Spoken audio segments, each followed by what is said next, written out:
Pemirsa, apa maksud dari pernyataan Ketua MPR ini dalam konteks demokrasi dan konstitusional? Undang-Undang Dasar juga telah menetapkan bahwa masa jabatan presiden maksimal 2 periode. Dan untuk membahasnya telah bergabung bersama kita pakar hukum tata negara Margarito Kamis dan juga politikus Arief Puyono. Selamat petang Bapak-Bapak. Selamat petang. Sehat? Sehat. Tadi kita sudah sama-sama mendengar pernyataan dari Bambang Susatyo, Ketua MPR terkait Pemilu 2024 ini perlu dipikirkan ulang. Nah, saya mau ke Bang Arief terlebih dahulu. Bagaimana menilai pernyataan tersebut? Ya, pernyataan itu pertama saya sebut ngawur. Ya kan, dia tidak tahu tentang makna sebuah demokrasi. Kalau kita mau apple to apple, Angela Merkel, kanselor Jerman Barat kurang hebat apa. Tapi ketika masa jabatannya habis ya sudah selesai. Ya kan? Ya kita akui bahwa Pak Jokowi punya kinerja yang baik dalam melewati masa-masa krisis misalnya COVID. Tetapi itu bukan hanya Jokowi, tapi itu adalah teamwork. Kerja tim yang dipimpin oleh Pak Jokowi menghasilkan kinerja yang baik. Justru kalau Mas Bambang Susatyo seperti ini, ya Mas Bambang tuh harus belajar lagi tentang sebuah survei. Survei adalah memoto keadaan hari ini. Ya kan, keadaan esok belum tentu sama dengan keadaan hari ini. Ngawur gimana? Kami catat pernyataan Pak Arief, Anda juga yang pernah mendukung Presiden 3 periode, perpanjangan masa jabatan. Waktu saya mendukung masa jabatan dia 3 periode, itu sedang memasuki masa COVID. Artinya waktu itu pun aku pesimis. Apakah kita bisa melewati zaman kolobendu ini? Zaman kegelapan COVID. Ternyata Pak Jokowi bersama timnya, tim ekonominya berhasil melewati krisis COVID, ya kan? Lalu dinilai oleh masyarakat kinerjanya baik. Nah, kalau seperti ini, justru Bambang Susatyo ini mencoba melakukan demoralisasi terhadap Pak Jokowi. Apa kira-kira tujuannya, Bang? Ya bisa terakhir membuat pemikiran yang negatif terhadap Jokowi dari masyarakat, bahwa Jokowi itu seorang demokratis yang sangat mematuhi aturan permainan demokrasi. Ketika saya tawarkan 3 periode kan dia nggak mau, ya kan? Artinya kan dia komit dengan jalannya aturan demokrasi. Nah, jadi kalau saya ingat itu Bambang Susatyo ini mirip Harmoko, situasinya sama. Waktu 97 Pak Harto didesak kembali untuk naik, padahal di 97 itu udah ada warning juga akan terjadi krisis, yaitu krisis moneter di Asia. Nah ini kan juga akan ada krisis di 2023, krisis global, ya kan? Tapi saya yakin krisis global ini akan kita lalui dengan sukses bersama Jokowi. Ya artinya hampir sama Bambang Susatyo itu dengan Harmoko, dorong-dorong untuk nyeburin Pak Harto. Sama, dia dorong-dorong Jokowi untuk nyeburin. Tapi kan alasannya tadi jelas, kalau menjelang pelaksanaan pemilu itu biasanya suhu politik akan memanas kalau kata Ketua MPR. Kalau memanas suhunya dia ngukurnya pakai apa, temperaturnya apa, termometernya apa. Suhu yang panas yang mana yang panas? Apa ada tabrakan massa? Apa ada ribut massa? Apa ada demonstrasi besar-besaran? Mana, nggak ada. Mana suhu panas? Nggak ada. Gitu loh. Buktikan mana yang suhu panasnya. Nggak ada. Baik. Gitu kan? Ya, kalau Bang Margarito sendiri, seperti apa menilainya, Bang? Negara tata negara gitu ya. Ya. Oke lah, sekarang kita pikirkan. Sebut saja kita ikuti apa yang dia mau. Maka sebagai orang tata negara pertanyaan adalah bagaimana caranya? Satu-satunya yang harus dilakukan adalah undang-undang dasar. Katakanlah kalau sudah dipikirkan dan semua orang sepakat, sebut saja begitu gitu ya. Di elit-elit sepakat begitu. Maka caranya adalah mesti ubah undang-undang dasar. Paling tidak 2 pasal gitu ya. Pasal 6A dan pasal 7 dan pasal 22E Undang-Undang Dasar.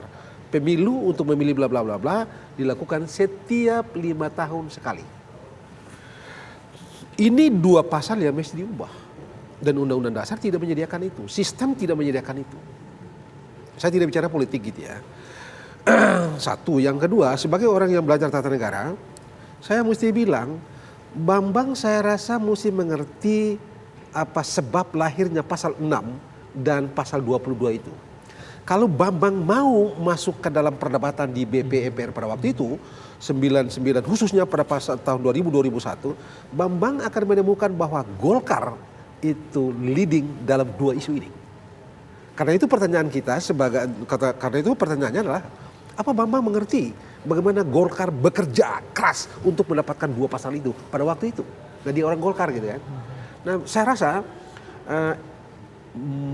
etik betul atau ada kebutuhan morality sebagai orang Golkar untuk mengerti apa postur konstitusionalisme Golkar ini.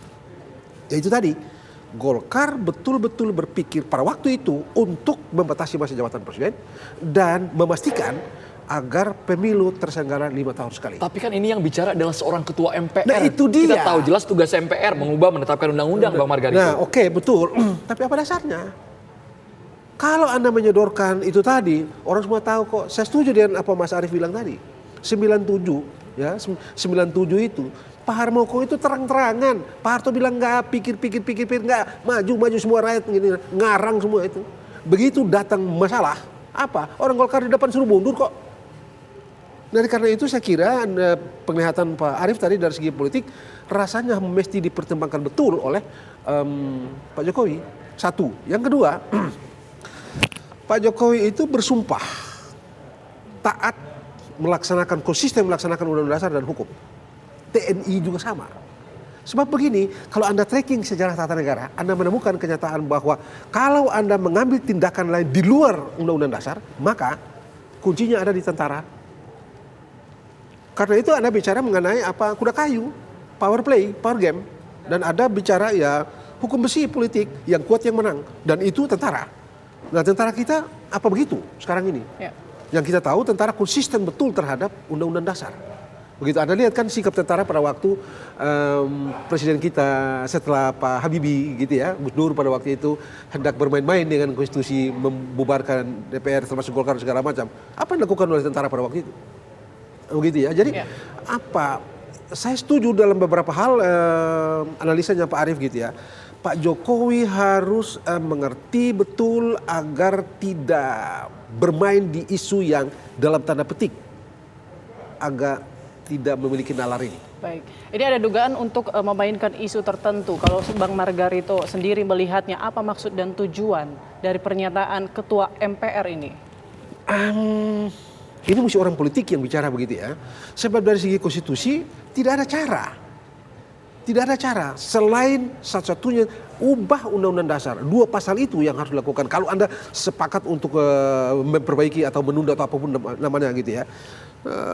Tunda, ubah pasal 22E dan ubah juga pasal 7. Harus diubah dua-dua pasal ini karena pasal 7 itu bicara mengenai masa jabatan presiden dan pemilu diatur dalam pasal 22E itu jelas 5 tahun sekali. Selaras dengan dua pasal ini selaras gitu, logis gitu. Jadi kalau katakanlah dia bilang pikirkan dan orang pikirkan, lalu orang putuskan oke, kita tunda. Caranya ubah undang-undang dasar. Apa iya? PDP sudah Ibu Mega sudah jelas kok nggak mau.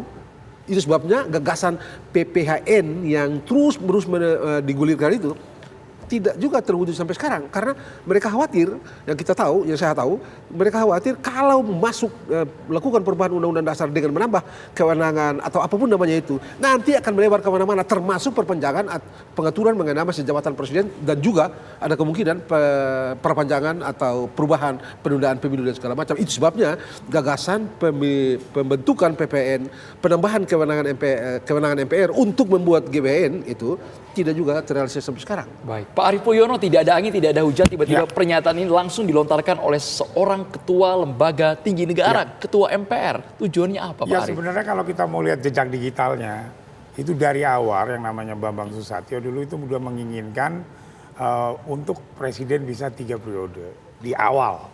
Yaitu pada saat sama seperti Pak Arief di awal ya? Di awal, ya kan. Waktu itu aku dulu terus disambut sama dia.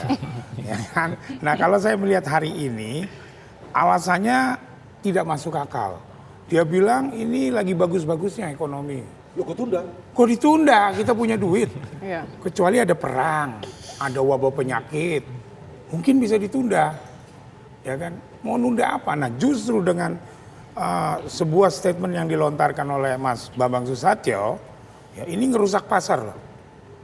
Merusak pasar artinya warga pasar ya, pasar modal, pasar itu akan takut nih berinvestasi di Indonesia. Tidak ada kepastian. Ya kan? Apakah nanti dengan mengamandemen UUD 45 tidak terjadi kegaduhan? Tidak ada perlawanan dari rakyat? Ada.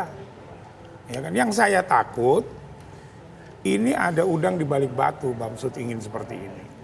Tujuannya ya tadi menciptakan kebencian kepada Jokowi, seakan-akan Jokowi itu mau menjadi presiden lagi seumur hidup atau Pak Jokowi itu mau diperpanjang. Ini hati-hati loh Bang pernyataannya, soalnya kan Bamsud juga posisi di KIB juga Bang. Ya. Kok tiba-tiba ingin Bang, malah... Lu tadi kan kita punya sejarah kan. Kan sama, Golkar juga dulu. Golkar itu kurang apa dengan Pak Harto? Golkar ya, dengan Pak Harto kurang apa? Harmoko dengan Pak Harto kurang apa gitu ya. Tapi nanti dipancing masuk jurang.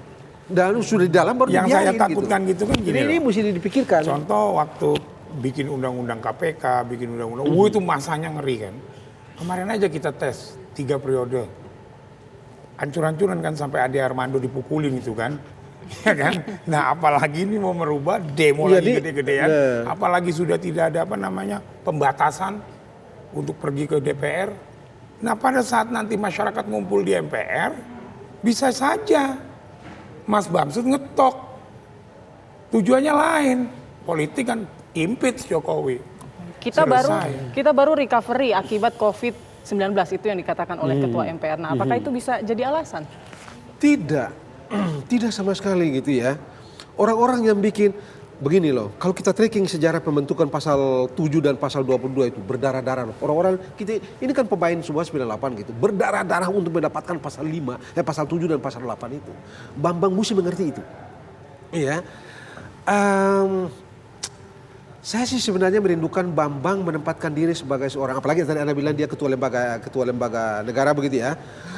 Yang memang sekarang sudah bukan lagi lembaga tertinggi negara, tetapi tetap saja itu memberikan satu kredensial sama dia bahwa dia seorang negarawan. Mestinya dia memiliki pikiran yang relatif khas orang negarawan. Anda jangan lupa gitu, saya tidak ingin membandingkan terlalu jauh gitu ya.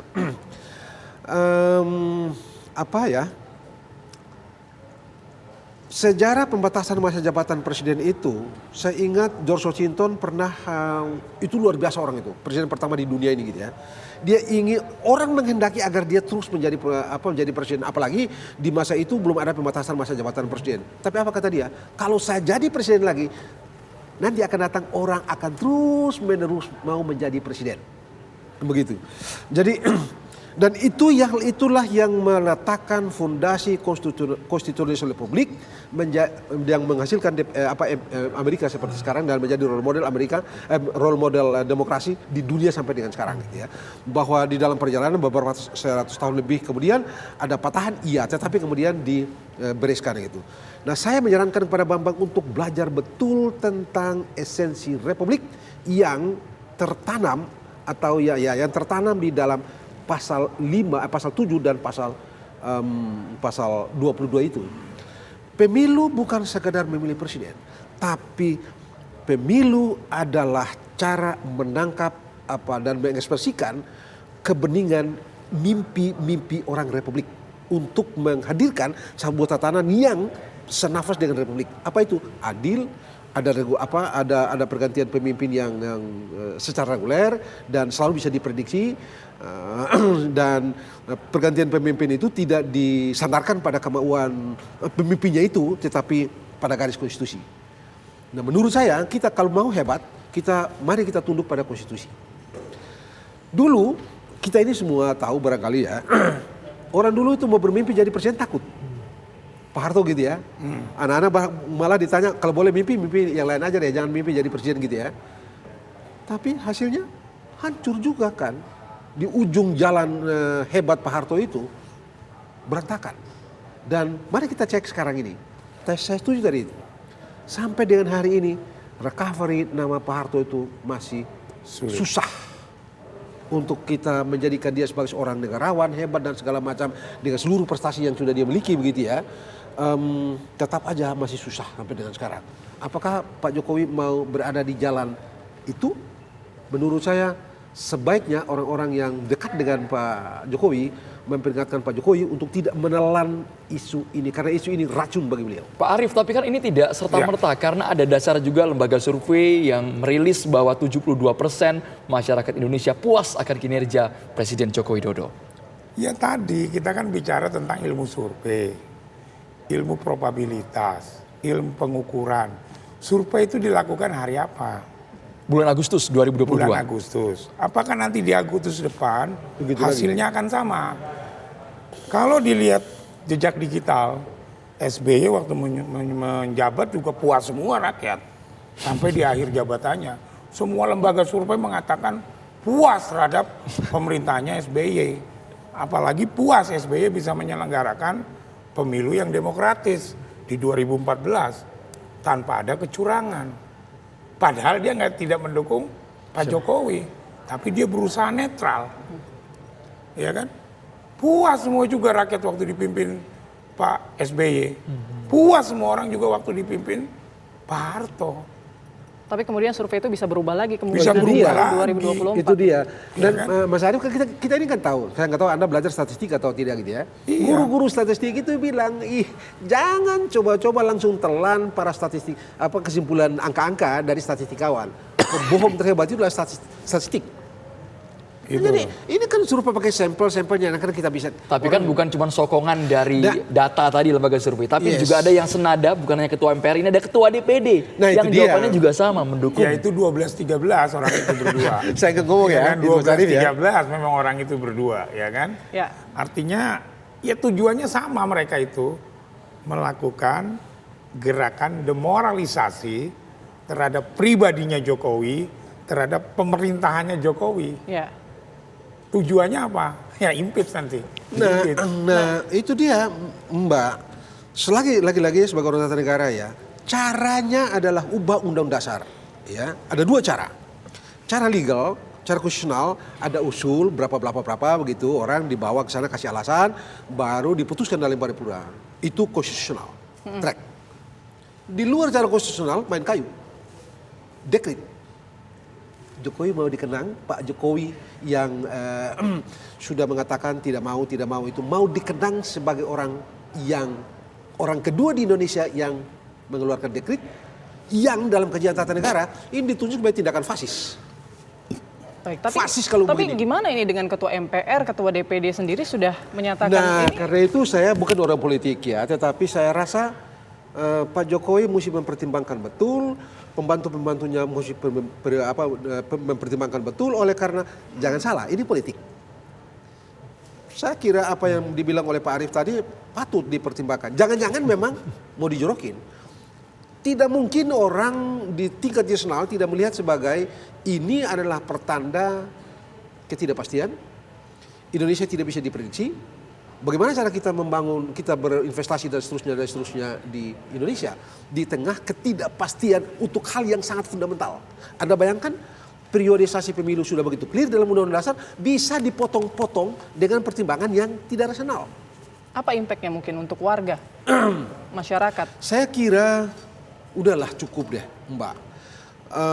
Kalau kita bicara soal manfaat praktis itu, orang-orang yang belajar teori utilitarian tahu bahwa jangan salah, begitu banyak pemerintahan fasis, pemerintahan otoriter menggunakan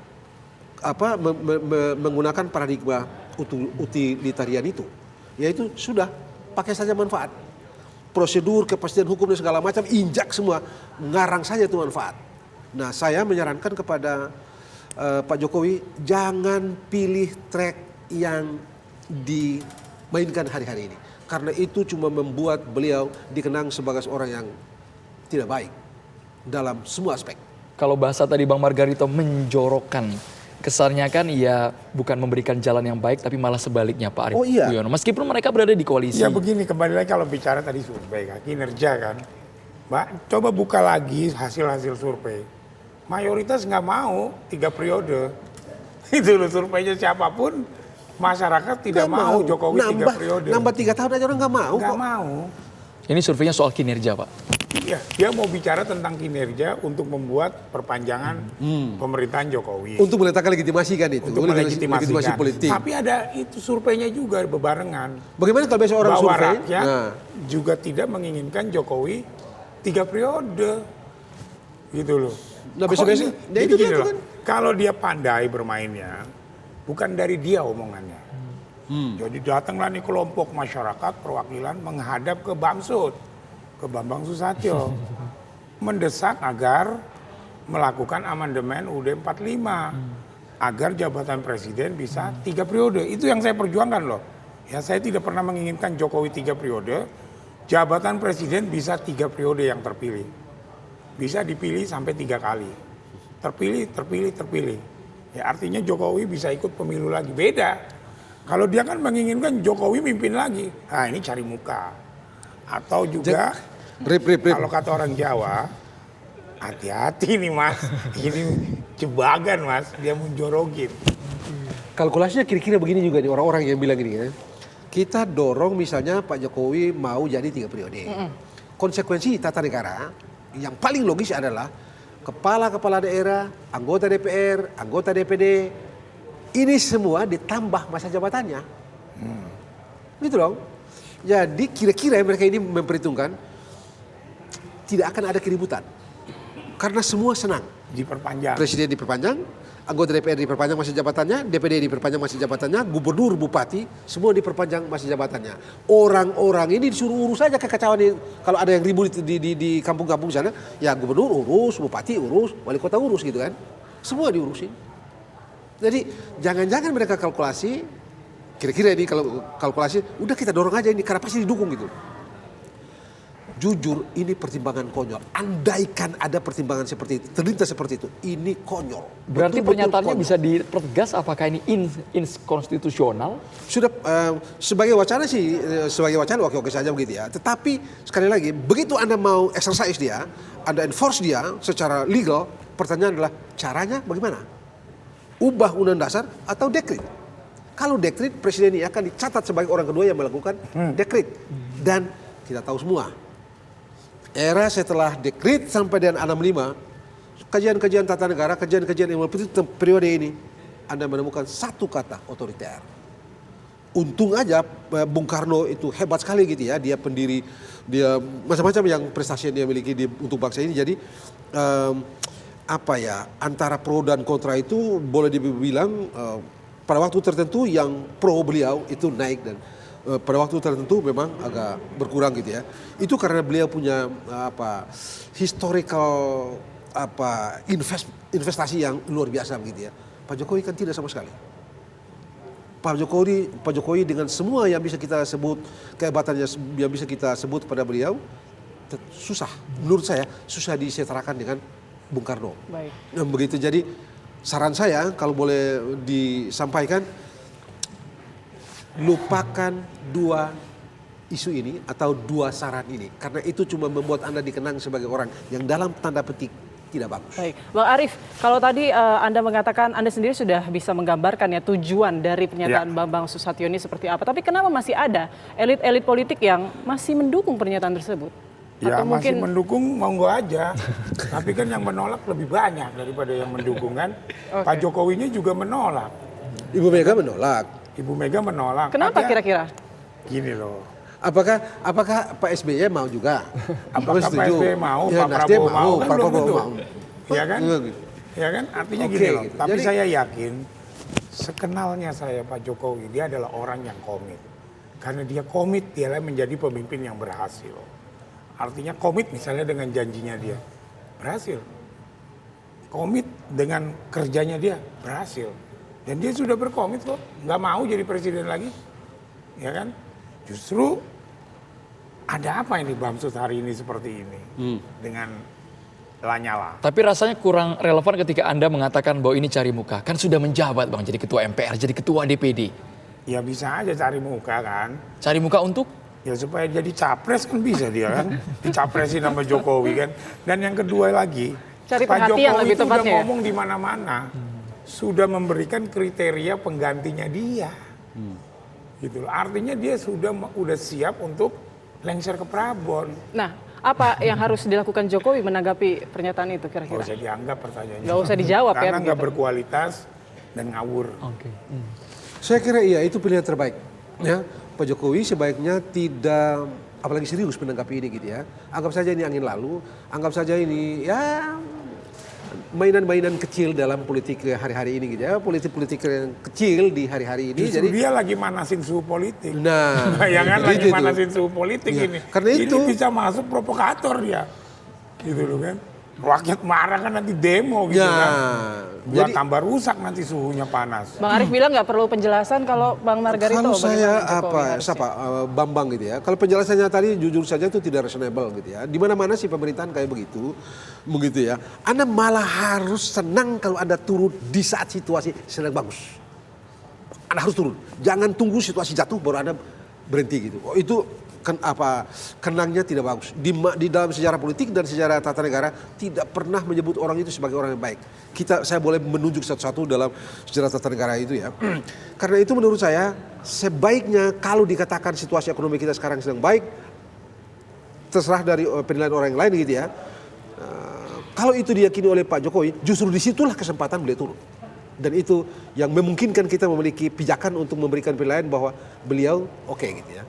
Terlepas dari pro kontra orang terhadap penilaian itu. Tapi itu pilihan terbaik. Jangan coba-coba telan saran yang diajukan oleh dua orang ini. Karena dua pasal ini dicapai dan berdarah-darah. Dan saya yakin orang masih terlalu segar di ingatan orang-orang ini bahwa presiden yang lama itu pasti otoriter. Masa jabatan itu kalau Anda cek hakikat dari masa jabatan, Baik. Anda menemukan alasan satu yang fundamental yaitu mencegah jangan terjadi tirani. Terima kasih banyak Bang Margarito Kamis dan juga Pak Arief Poyono sudah Terima kasih. bergabung di Kabar Petang. Tadi usulannya semoga nanti didengarkan. Kami dari tim Kabar Petang terus berusaha tadi untuk menghubungi Ketua MPR maupun juga Ketua DPD, namun hingga dialog ini selesai belum ada respon. Belum ada jawaban, benar sekali. Terima kasih buat Bapak-Bapak telah bergabung di Kabar Petang. Semoga sehat selalu. Dan perbincangan kita tadi sekaligus menutup jumpa kita di Kabar Petang hari ini. Saya Putri Windasari dan Andromeda Merkuri pamit. Terima kasih. Sampai Sampai jumpa. jumpa.